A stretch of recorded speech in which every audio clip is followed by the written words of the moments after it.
Before ni kogam ni nyaka nyalo kawo. Kogam na nyaka. Nyako migamo to rach. Grach ang'o marach kode. Ing'eni yiero ni moro maber, bel moro manyien. Nyako migamo. Nyako migamo. Koro igamo na nyako. Igamo ni nyako. Koro ketani koro kaka wachni kawuono mera, kawuono koro wadwani ibed gi minot, koro wadwa gamo ni nyako. Mane ng'eni chalo ka gima in weche nyirigi, chalo ka gima ikwero, koro ichuni ga achuna gi thuon niya. Mondo nyaka ibed ang'o, samoro igeng'o ne jomoko. Igeng'o ne jomoko.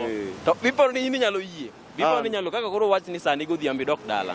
Tiyudo kosegam ni nyako. Ene ot. Ene ot.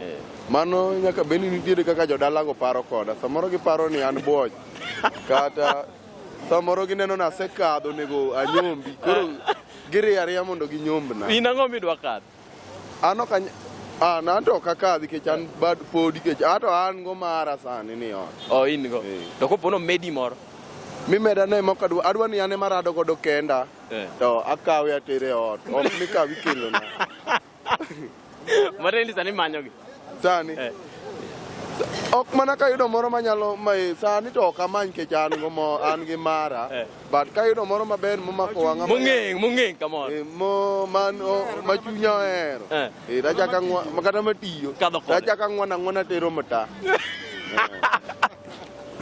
And that was a comment from somebody from Oyugis town. This one is Homa Bay TV and my name is Jojo Tula.